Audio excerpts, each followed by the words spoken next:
Welcome to the live stream. It's been a while. Great to talk to everybody. Gonna wait a minute or two just for people to connect. It's been a while since the last live stream. I was in Las Vegas at a conference last week, and I did the show Wednesday, Thursday, Friday from Las Vegas, and I was hoping to have some time to do a stream in the evening there or afternoon or whatever, and it was just so busy that didn't even come close to having any time to do it. So glad to be back to it. It is Wednesday, but this is the first opportunity I've had, and there's a lot of news that is broken and that is sort of in the process of breaking since we did the show today.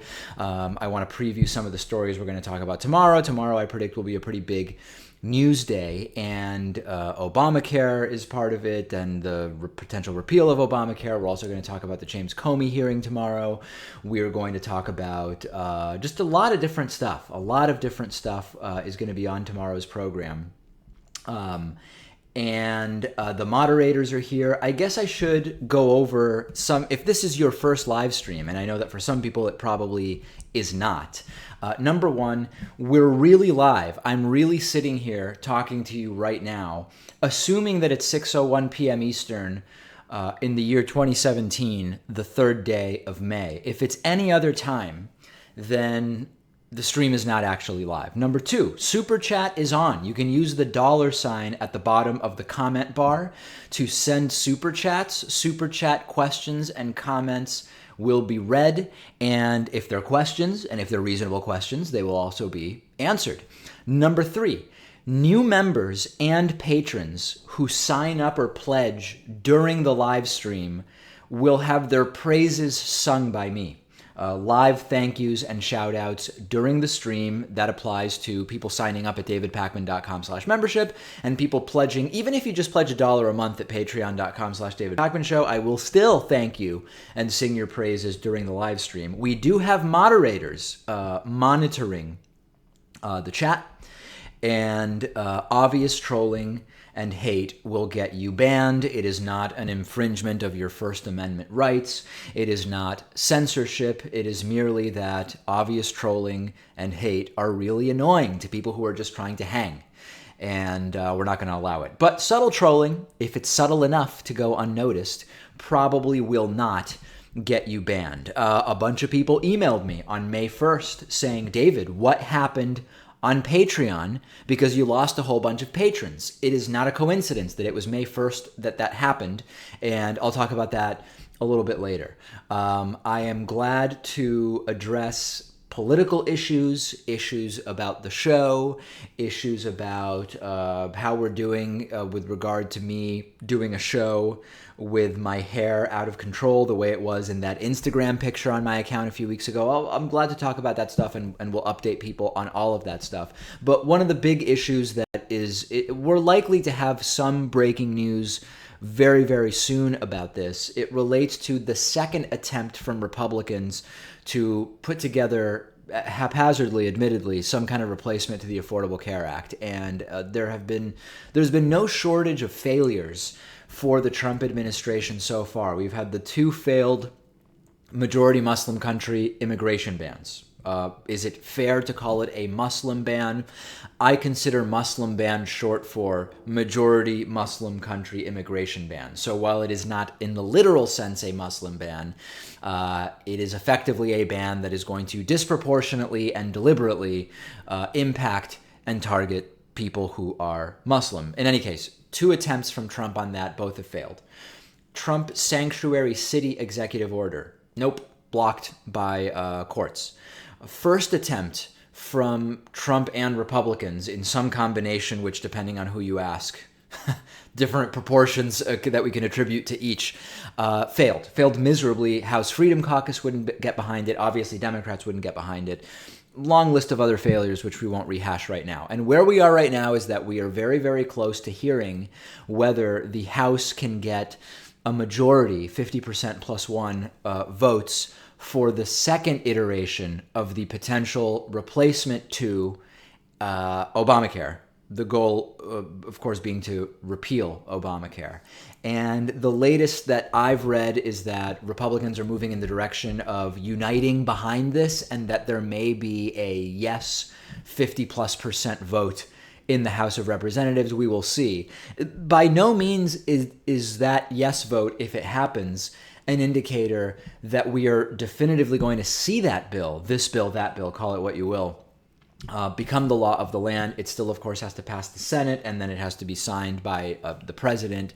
I assume the president will sign it, but we'll see what ultimately happens in the Senate. And a number of questions there with regard to many aspects, including pre-existing conditions. And there's this complete weasel approach that we're seeing from Republicans on this thing, where they have included certain provisions in the second iteration of their healthcare bill that were not in the first iteration, but have also included the possibility of individual states getting a waiver to waive out of having to abide by those provisions. And this is just so weaselly, and it's really bottom of the barrel, gutter politics.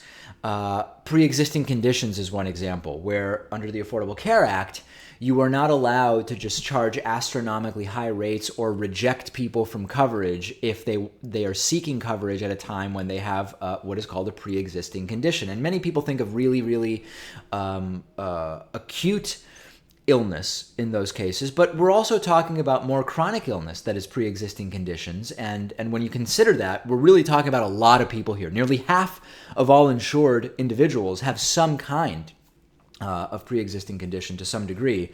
So you say, okay, we're going to include the provision that says you've got to give reasonably priced coverage to people with pre-existing conditions, but states can opt out of that through a waiver system. So are you really including it if people can opt out of it? Not really. And it's this exact type of thing which really exposes the fundamental corruption of our system. I mean, it's really a vile and corrupt system that other countries at our level of development and many countries below our level of development have already figured out that this for-profit system is not a system that makes sense. And I'm not going to start doing a rant now about single-payer healthcare and I mean, most of you probably know how I feel about this at this point. And if you're going to say, well, David, small countries can do that, the U.S. is big and it can't do it, that's absolutely been debunked and it's not true. If you're going to say, well, David, the tax rates in some of those countries are just exponentially higher than in the United States. No, in many countries the tax rates are higher, but when you consider that it includes college education and healthcare and the mere concept of having to keep a job you hate just not to lose health insurance doesn't exist, I believe that it would be a pretty worthwhile trade-off. And this is coming from someone who, I've looked at the Trump tax plan to the extent that it's a tax plan, and it's a page of weirdly fonted, meaningless bullet points, but to the extent that we can call it a plan, it's a plan that would see my taxes reduced pretty significantly through this provision that Trump has suggested, where pass-through income earned by a business entity that passes through to be paid at the individual tax return level. The David Pakman Show is held by an S corporation. So a lot of my income yearly is coming from what's called a business distribution. I would see a reduction in all of that income to only 15% federal tax rate. I stand to benefit financially from what much of Trump is doing. That doesn't mean it makes any sense, and that doesn't mean that I'm supportive of it, and it doesn't mean that I'm going to say that it's a good idea merely because I would benefit personally from it. So it's just because I have health insurance doesn't mean that I'm going to say, oh yeah, taxes are just too high in other countries and it wouldn't work for the United States. I'm really trying to look at this from the broadest possible perspective. So we will see. The latest I've been looking as I've been getting ready to jump on the live stream. Let's see if there's any more breaking news. Still nothing definitive about the potential replacement to the Affordable Care Act. Okay, I want to address this recent Jimmy Kimmel video. Let me actually just deal with the first super chat, just because it's a simple thing, and then we'll get back to this. Sharice Walker sent a $5 super chat saying, hey, David, do you need any help with mods, etc.? Trump fans are being obviously obtuse when they don't see it's a Muslim ban. We have a bunch of moderators, 5 or 6 or something like that, who I think are handling the situation pretty well, but that doesn't mean we can't have more moderators. So Sharice, if you want to get in touch through the contact form in the at davidpakman.com. Click on Contact Us and email me. We can certainly look at that. I mean, it's never, the live streams happen at different times of day, and we've got moderators in a variety of different time zones, so it's not a bad thing to have more moderators. Okay, let me move on to what do I want to do next? I want to talk about the Jimmy Kimmel thing. I want to talk about the James Comey hearing. I've got thank yous accumulating. And then I want to update you on the YouTube boycott. So let's start with the Jimmy Kimmel thing, okay? So Jimmy Kimmel hosts a late night show on ABC, sandwiched, at least on my cable system, between CBS and NBC is Jimmy Kimmel. I generally find Jimmy Kimmel's show to be funny. I don't watch it often. I'm actually rarely up late enough to watch any of those shows at this point. I used to be up all the time when Conan O'Brien was on at 12:35 a.m. Eastern. I don't even know what I was doing. I would just be up watching these shows. But anyway, I go to bed much earlier now. But Jimmy Kimmel has a video that has gone viral where I believe it's his second child, or at least his second child with his current wife, or, I don't know that much about his personal life, but his most recently born child, a son, had a heart issue and needed surgery. And Jimmy Kimmel, in a very emotional video that now has millions upon millions of views, made an emotional appeal to the political establishment, not being overtly pro-democratic and anti-Republican, but clearly the message was one that would align more with the views of Democratic elected officials than Republicans, saying no one should ever have to go through what I went through, but effectively be unsure if they're going to be able to afford getting their kid the treatment that they need. And the reactions to this have been incredibly varied. And I don't know, I'll tell you what my feelings are about this. And I genuinely don't know if it's going to resonate with everybody because, listen, on the one hand, from a personal level, how could I possibly disagree with Jimmy Kimmel? I've been an advocate of a single-payer healthcare system for a very long time, or a universal health insurance system, or something approximating what other countries at our level of development have. And I could not possibly agree more with Jimmy Kimmel that it is immoral, given the wealth of the United States, to have a situation where people have to make financial decisions, or rather medical decisions based on finances when we're talking about life or death situations. It's absolutely horrible. That being said, I wonder whether personal anecdotes are the best way to argue in favor of or against any particular policy. And I want to try to think this through with you and be as consistent as possible. Let's deal with the example of the death penalty, right? I'm against the death penalty. I believe that the United States, that no country should have a death penalty. I've talked about everything related to sort of the morality of it, the eye for an eye aspect of it, the fact that it is, we can imagine a world where it's carried out only when it is actually guilty individuals, but we know that there are people on death row who are not guilty. I've said that if you want the worst possible punishment, I think that it's actually worse to have to sit in jail for the rest of your life, in prison for the rest of your life, than to have the lights turned off. So in any way you slice it, I'm against the death penalty. That being said, I can imagine a situation where if a loved one of mine was killed, I would feel that the death penalty was warranted in this particular case.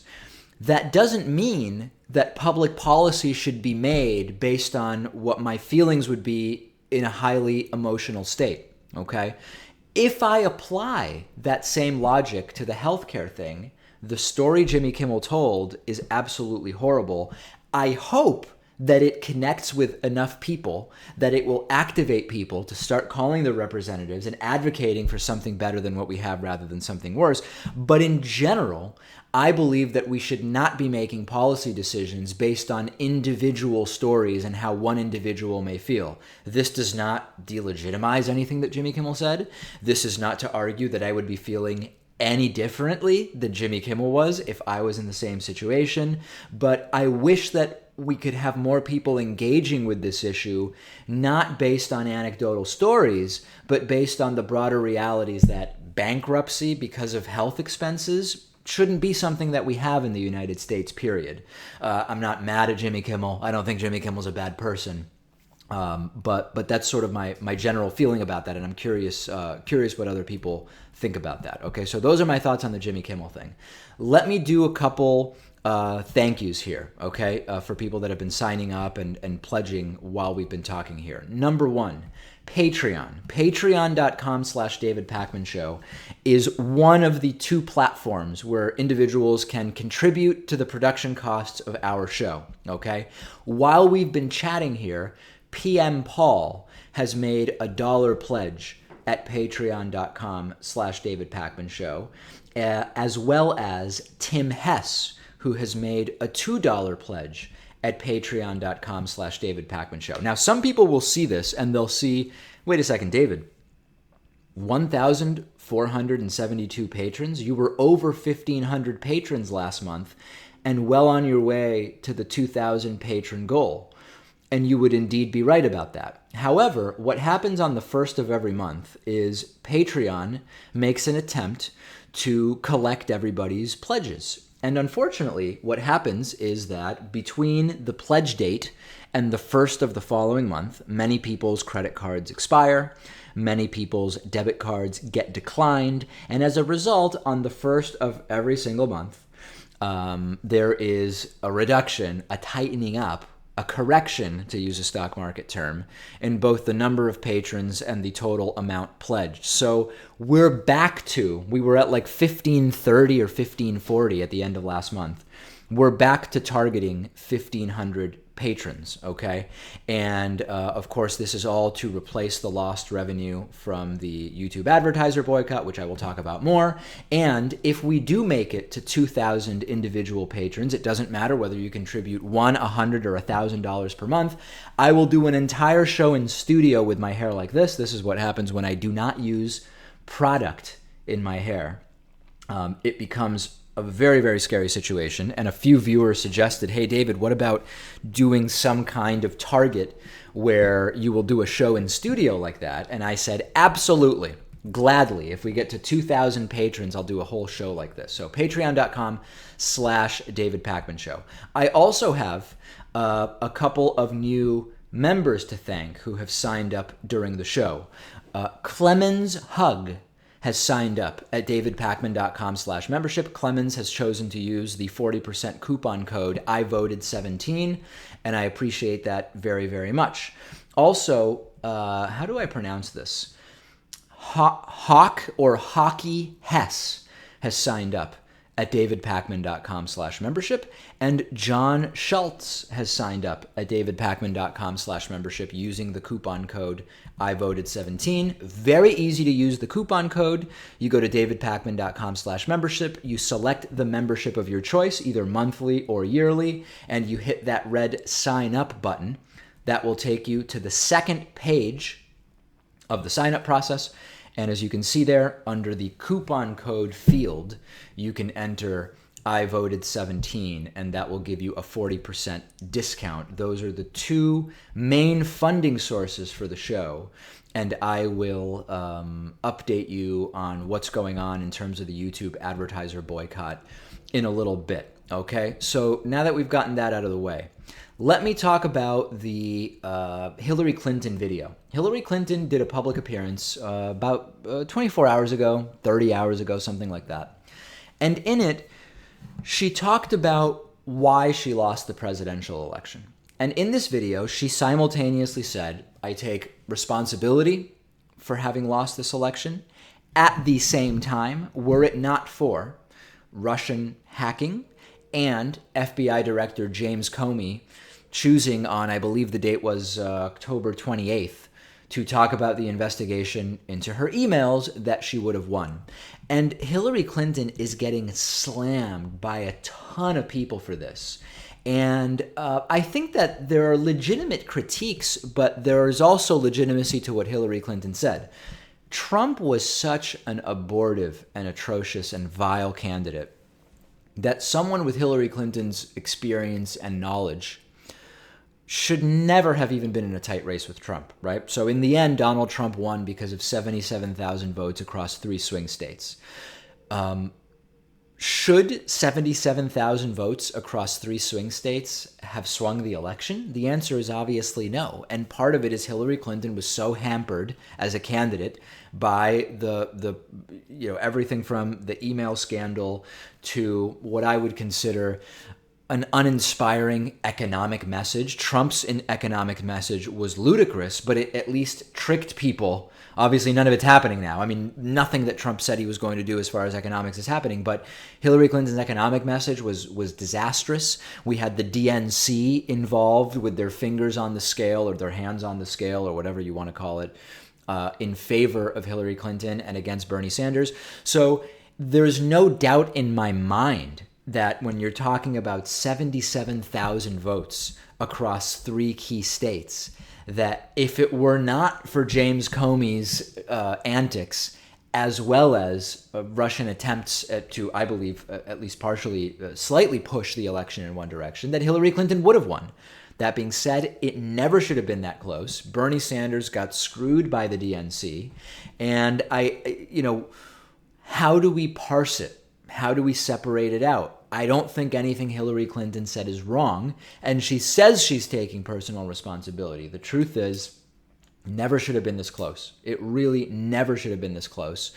As far as Bernie voters are concerned, there was some concern 6 months before the election, or I guess not 6 months, but 2 to 3 months before the election, that some significant portion of Bernie voters were not going to ultimately vote for Hillary Clinton.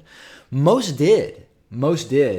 And my sense is that the percentage that didn't in Pennsylvania, Wisconsin, and Michigan, North Carolina, these states, would not have actually flipped the election over to Hillary Clinton.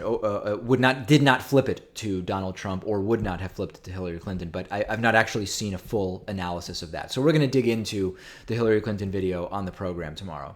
Chase Lawrence has sent a $5 super chat. David, I'm 16. Thanks to people like you, I've learned much about politics and have begun applying to journalism internships. Thanks for inspiring me. Well, thank you. Really, really appreciate that, Chase. And appreciate the super chat. And, we have internships at the David Pakman Show. We actually are in the process right now of interviewing people for the summer session. If you're going to be in the Boston area and have the ability to spend a couple days a week in our studio, by all means, feel free to apply through the contact form at davidpakman.com. We've had a really good string of interns now going back several years. And part of it is that there's lots of really smart people that watch the show and want to participate. Part of it, I must say, is that I am slightly better now than I used to be at discerning who might do a good job as an intern. I think early on there might have been some decisions made with regard to interns that ended up with not the best fits, but it's a learning process. And, I think it's something that we've been improving upon. And for years now, there have been just good intern after good intern. So I think that's really, really great. I'm having sort of like 2 instances of my streaming software, and I hope that it's not causing a problem for anybody. Does everything look okay? I think it does. Yeah, it looks okay. So let me give you an update on the YouTube advertiser boycott. Okay, this is something that this has been going on since March 31st, and I want to talk a little bit about it. Okay, so as you know, the David Pakman Show is on YouTube. You're watching a YouTube live stream right now. And on YouTube, we have ads that play before YouTube videos, and this is how we make money on YouTube. And over the years, YouTube has become a pretty big revenue source for us. So as of the end of March, we were earning anywhere from 40 to 50% of our revenue from YouTube ads. And because of a Wall Street Journal article that came out, I guess it was about a week, 5 to 7 days, I think, before March 31st, which basically raised the alarm saying, oh my God, there are major company ads like Coca-Cola whose ads are appearing in front of just racist and horrible content on YouTube. YouTube's got a major problem. They can't control where their ads are appearing. They've got to clamp down and do something. So on March 31st, YouTube turned on a new advertising algorithm, which determines when should an ad play before a video. And with the snap of a finger or the flip of the switch, David Pakman Show YouTube revenue went down somewhere between 98 and 99.8%. I mean, it was down to, pennies a day. And this was a big problem for us. This was a major problem because as a business we were lucky enough that we weren't completely reliant on YouTube revenue, but our YouTube channel has been doing pretty well. We're approaching 400,000 subscribers. We've got anywhere from 8 to 15 million views per month on the YouTube channel. And thus, we instantly lost 40 to 50% of our revenue. Now, this isn't just some show that we do in a basement, right? We have staff. We have a proper studio in an office building. We have the expectation of us from 200 radio and television stations and DirecTV and Dish Network, Monday through Friday, that we're going to deliver our program to them at a particular time, etc. So this was effectively a crisis. And as a result, we started talking more about how important it is to contribute through membership, and we launched the Patreon at patreon.com/David Pakman Show. And we essentially earned no money on YouTube other than Super Chat revenue and a little bit from YouTube Red between March 31st and April 11th, okay? April 11th, we saw a little bit of a bump. A few ads returned here and there, and we had a couple days, April 11th and 12th, where we were up to like 12 or 15% of our prior YouTube ad revenue. And then the day after, April 13th, falls off a cliff. And basically our entire vacation, great timing on my part, we planned our vacation months ago. My entire vacation, I was dealing with YouTube and trying to figure out how to replace this revenue because it dropped back completely off the face of the earth, almost no revenue whatsoever. What's going on right now? A lot of people have been emailing me saying, David, I'm seeing ads on your channel. I'm seeing a lot of ads on your channel. Is the YouTube ad boycott fixed? And that's what I want to talk about right now. So there's basically two metrics that are important here, okay? How many ads play, and how much do the ads pay? Right? Those are sort of the two questions. I've previously said that each ad, we usually see something like a fifth of a penny from, okay? So for each ad you watch, we get a fifth of a penny. Doesn't sound like much, but when you've got a lot of ads playing every single day and every single month, it can really add up. So right now, we have ads playing big picture on 4 out of every 10 videos, okay? You might be seeing more ads than that. You might be seeing no ads whatsoever. But in total, we've got 40% monetization. So for every 10 views, on average, 4 ads play. How does that compare to before the ad boycott? Before the ad boycott, we were somewhere in the range of 6 ads for every 10 videos. So when you look at that, it doesn't look bad, right? We've seen a 1/3 drop. We still have 2/3 of the ads playing that were playing before, and that's true. But the other factor that is absolutely crushing us is that we have what I can only describe as really low quality ads playing, okay? YouTube divides ads into roughly 5 different types, but there's 2 major types of ads. One type of ad is called auction ads. The other type of ad is called reserve ads. The word is escaping me here. So auction ads are sort of lower quality ads, and reserve ads are the higher quality ads. The reserve ads pay anywhere from 50 to 100% more than the auction ads. Prior to the crisis, we had about a 50-50 split. 50% auction ads, 50% reserve ads. We now have 2% reserve ads. Not 20, 2% reserve ads. So effectively, we have 2/3 of the quantity of ads playing as before, and on average, each ad is paying about half as much. So simple math, thinking back to 3rd grade and multiplications of fractions, 2/3 times 1/2 is 1/3. So right now, we have a YouTube channel that's generating about 1/3 of the revenue that it was generating over the last year and a half. So what's the upside? The upside is it's not zero. When we were looking at a 99% reduction in ad revenue, then that was a very different situation than what we have right now. 1/3 is still pretty bad. and we still have to make up that money. And so as a result, we're doing a couple of different things. One thing that we're doing is, again, I mentioned this before, I'll mention it one more time now in the context of the ad boycott. We have a Patreon page, and the Patreon page it's not membership. It's just super, super straightforward. All it is you pledge $1 a month, you pledge $2 a month, whatever amount you want. And this basically helps to recover the lost ad revenue. We estimated that from each YouTube viewer, if you watched every single one of our ads, we would get about 35 cents maybe from you over the course of a month. If you just throw in $1, then you are making up for that and more. And the immediate goal is 1,500 patrons. We would like to eventually get to 2,000. So that's one thing that we're doing. The other thing we're doing is we're talking about the importance of membership, okay? And membership has been around for, at this point, something like 7 years. We've had members that have been with us for 7 years. We've had members that have been with us for just a few minutes, right? The people that I thanked for signing up during the stream.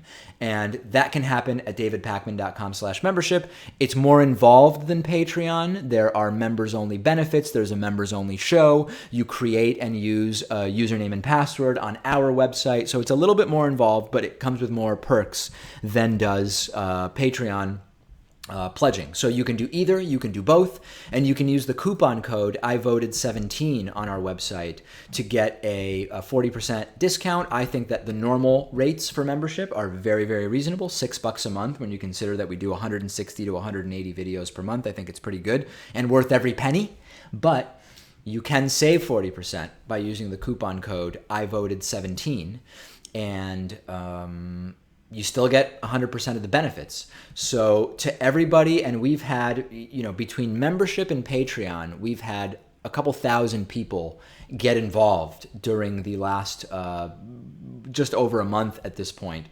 of the YouTube advertiser boycott. And I want to send a big thank you to all of those people. And in particular, I want to thank right now, Ryan Copley has pledged $2 at patreon.com/DavidPakmanShow. And Jim has just pledged $5 at patreon.com/DavidPakmanShow.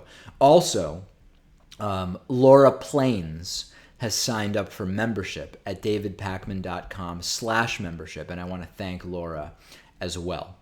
Okay, I see there's a bunch of people spamming the chat saying, answer what the fuck's question. It seems that somebody's interested, that a number of people are interested in me answering this person's question. I can't find the question and I don't know what it is. So if someone can tell me what the question is, I'm not avoiding questions from the regular chat and only focusing on super chat.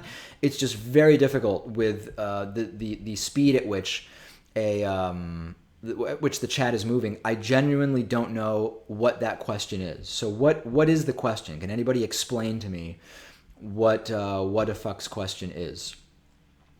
Who is that person?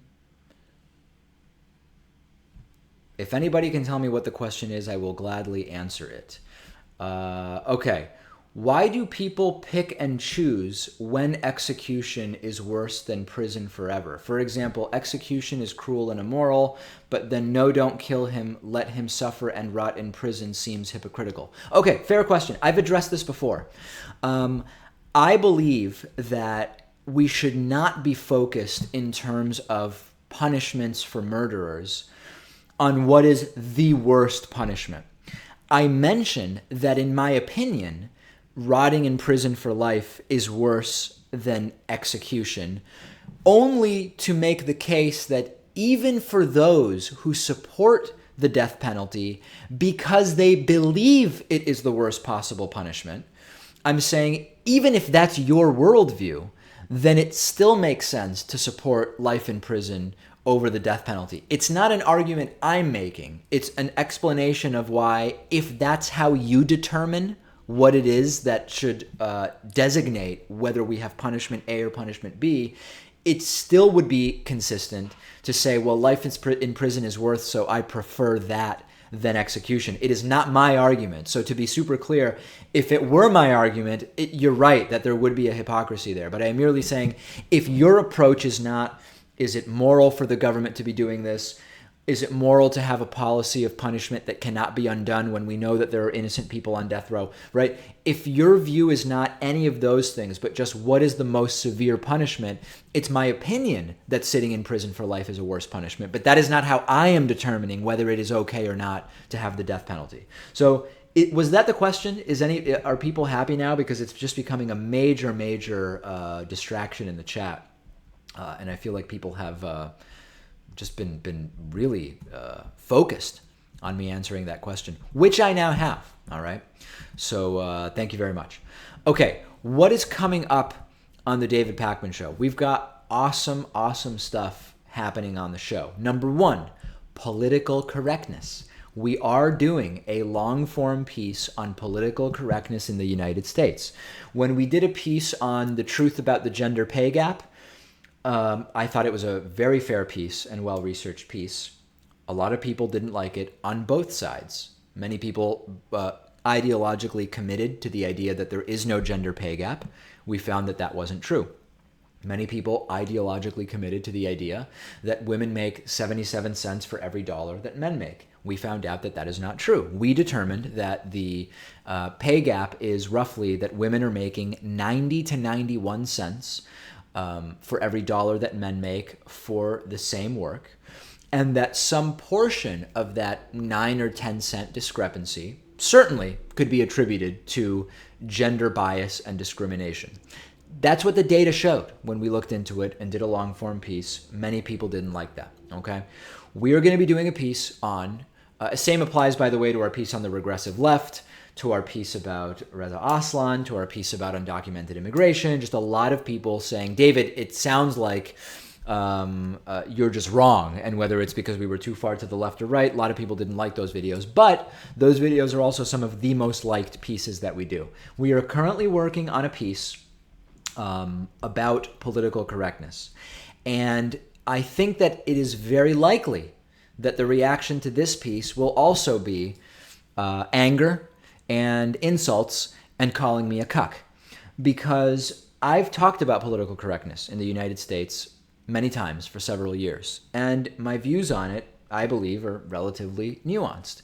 On the one hand, I am against the suppression of speech. And when I say the suppression of speech, I'm not talking about a governmental infringement on First Amendment rights. I'm talking about the colloquial suppression of speech, and it could be anywhere from at academic institutions or in media or wherever. I'm against the suppression of certain types of speech based merely on the concept that the answers to the questions being asked could be offensive, right? So I think that any faith-based belief, any religious belief, we can't shy away from examining whether it is corroborated by anything in sort of the fact-based world, because it might offend someone. I'm against that, right? I am against having conversations about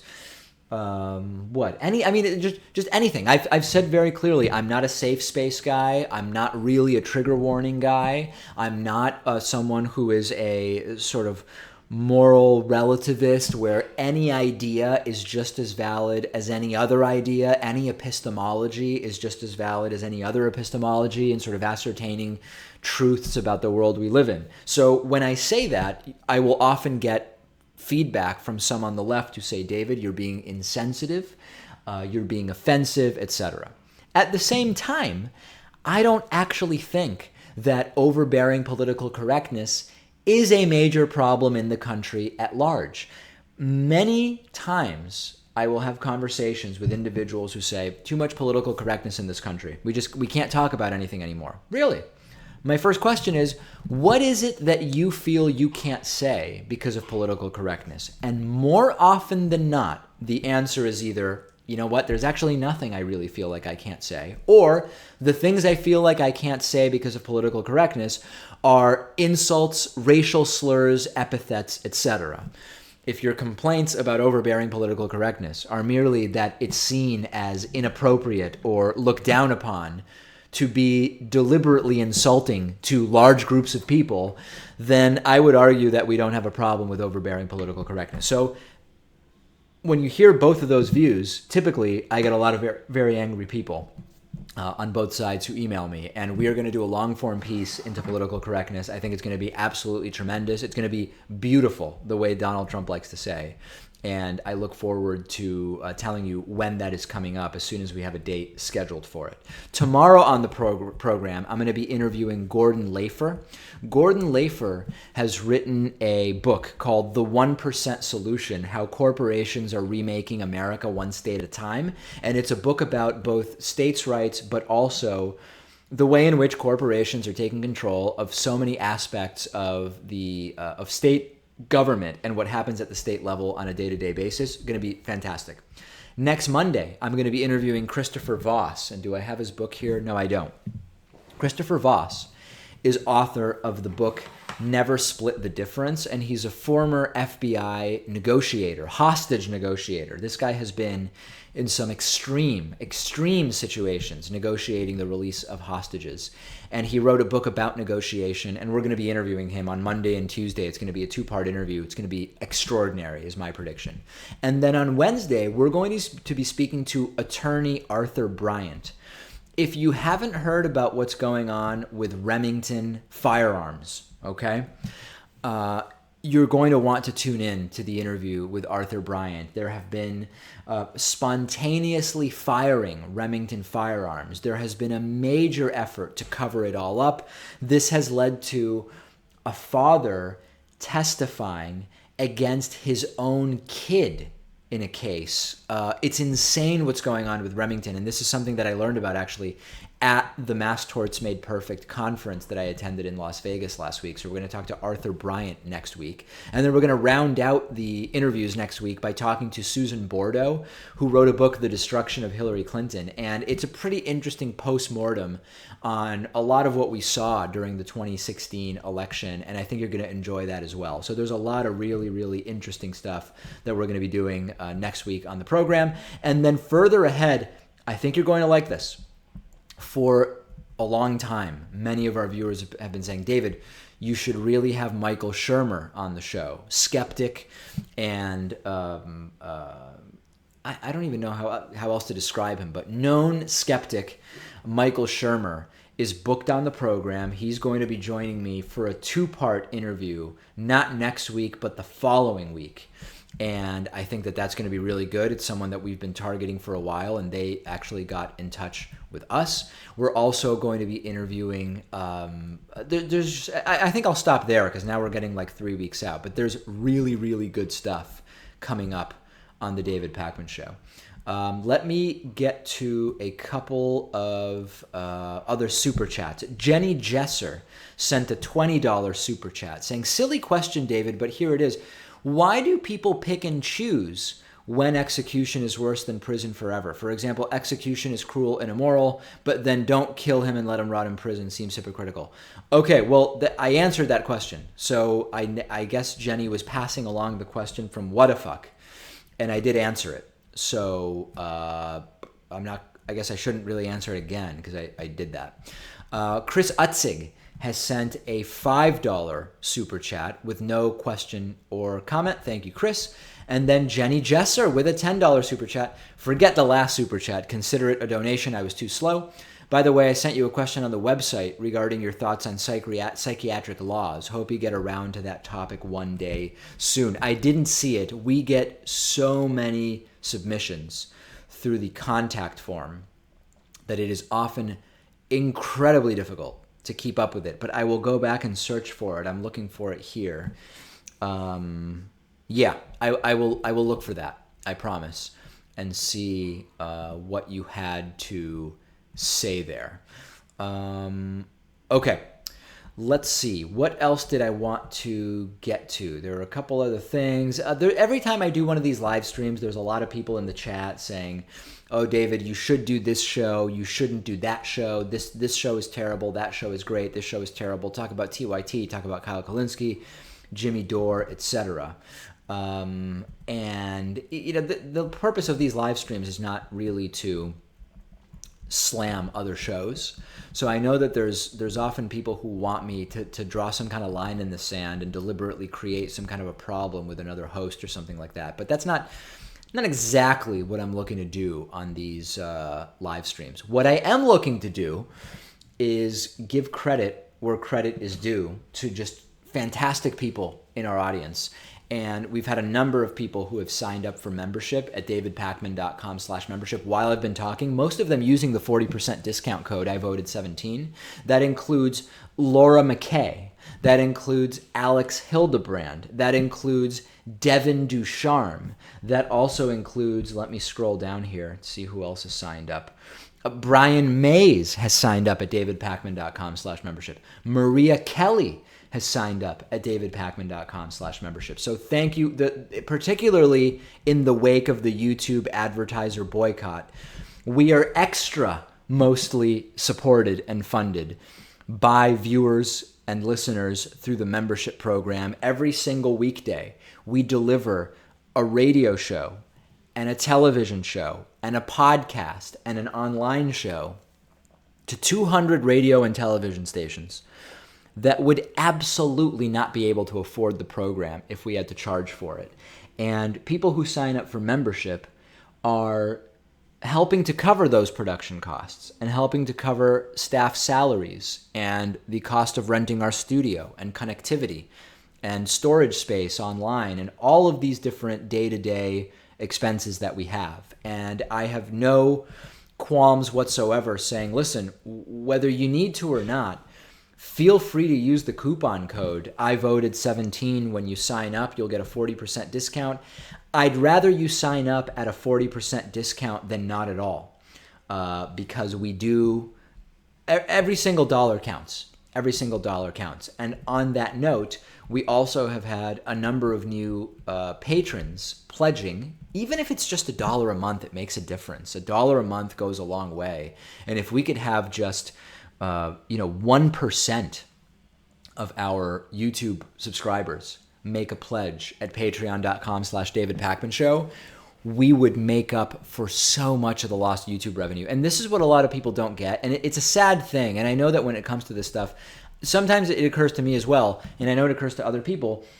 When you see that there's an opportunity to pledge or contribute something, too many people say, because I can only do $1 or $2, I'm just going to do nothing because $1 is kind of like nothing. That could not be further from the truth when it comes to this. And we have 817 people currently pledging $2 a month. That adds up to a lot of money, right? Just the $2 a month pledges represent $19,000 for the entire year. Imagine if everybody who could donate $2 actually did it. This entire YouTube ad crisis would be over almost as quickly as it began, all right? So a lot of thank yous to people who, nearly 1,500 people at this point who have been pledging. Thanks to Christina Clark, who has just pledged at patreon.com/davidpakmanshow. And thanks to Margaret Garcia, who has also pledged at patreon.com/davidpakmanshow. Keep those coming, and I will keep the thank yous going because it really, really is just so important, so important. And the math of it, I mean, it's, I don't know if people are surprised when I say I estimate that between 1 and 1.5% of our total audience contributes anything financially.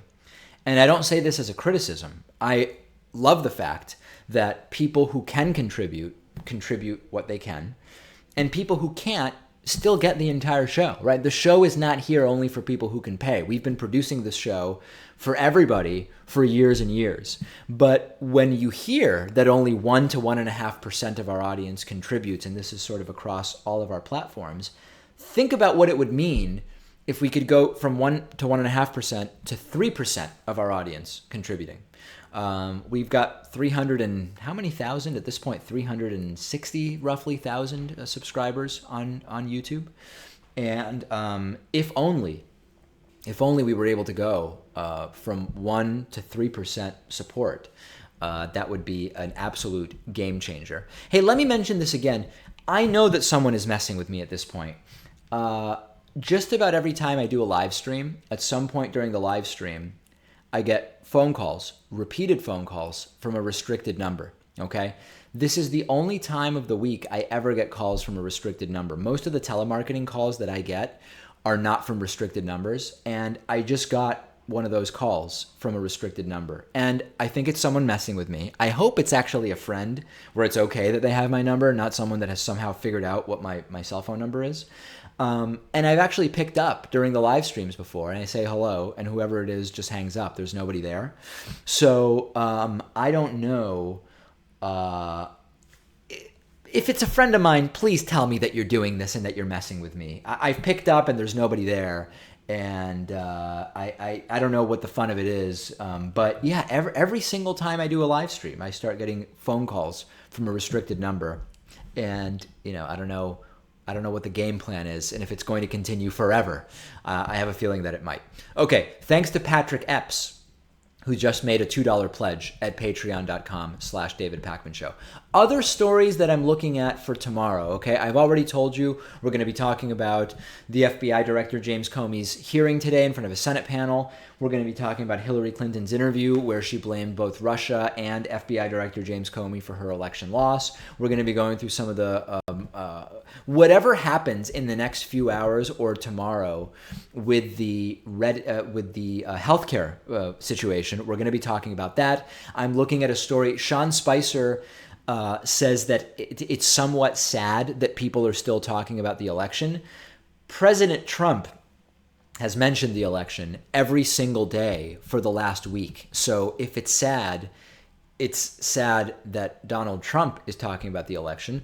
A woman has been found guilty for laughing at Jeff Sessions during his confirmation hearings. She faces a year in prison. We're going to be talking about that.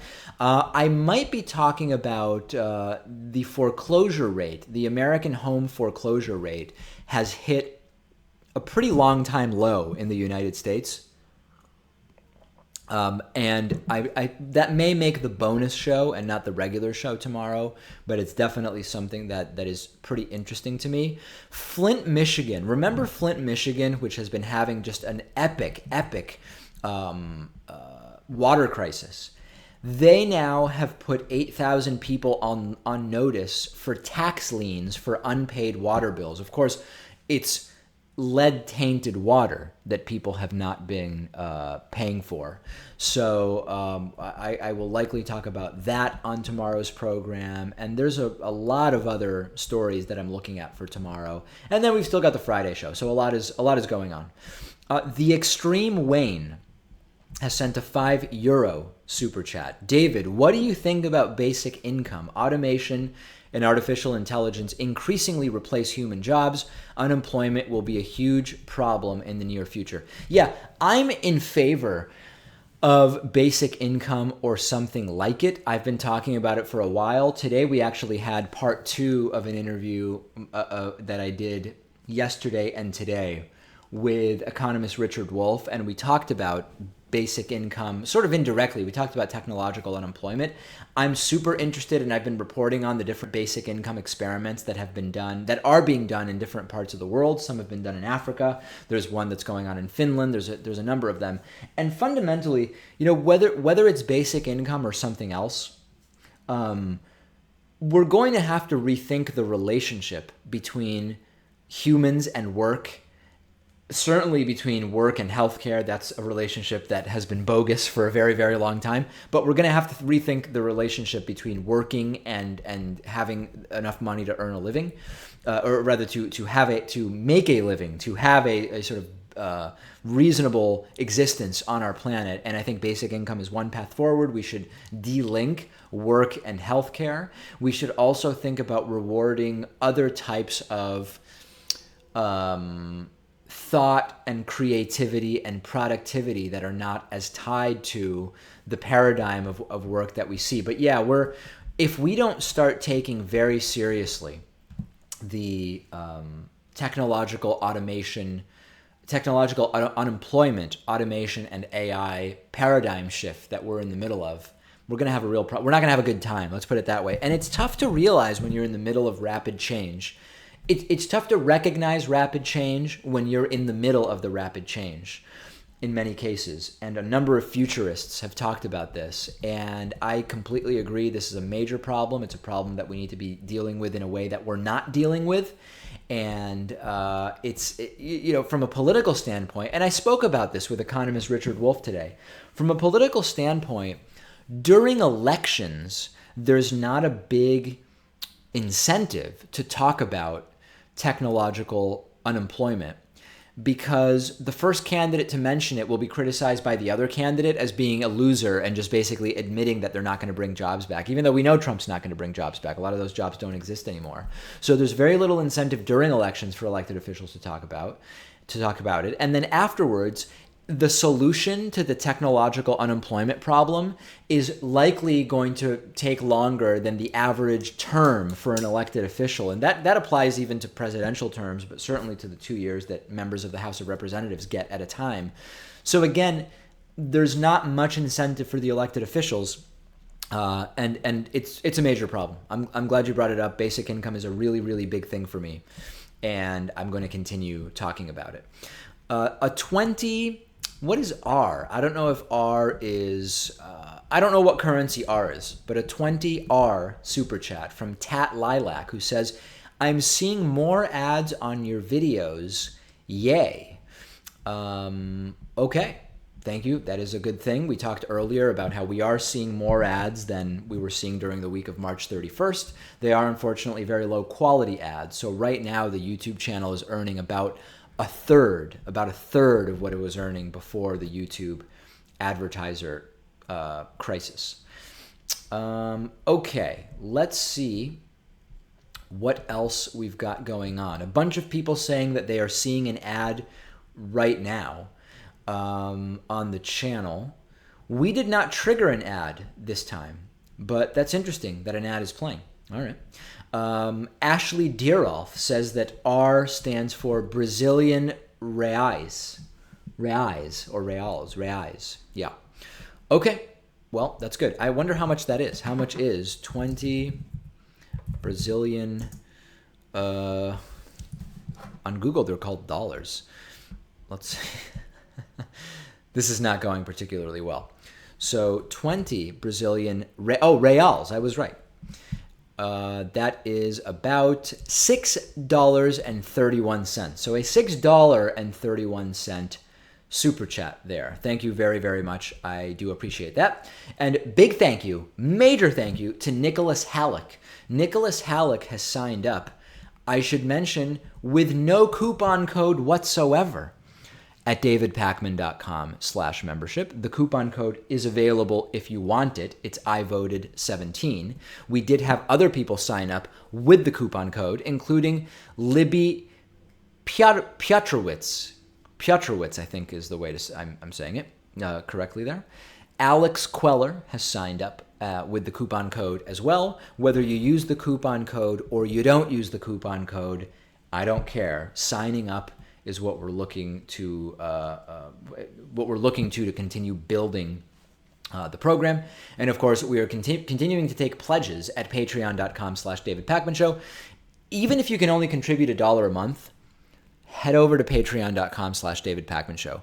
If we have everybody who says to themselves, I'm not going to contribute because I can only contribute $1 a month. If everybody who has that thought run through their head goes to patreon.com/DavidPakmanShow and makes a contribution, then the YouTube advertiser boycott crisis would be over in mere minutes. Mere minutes, it would be over.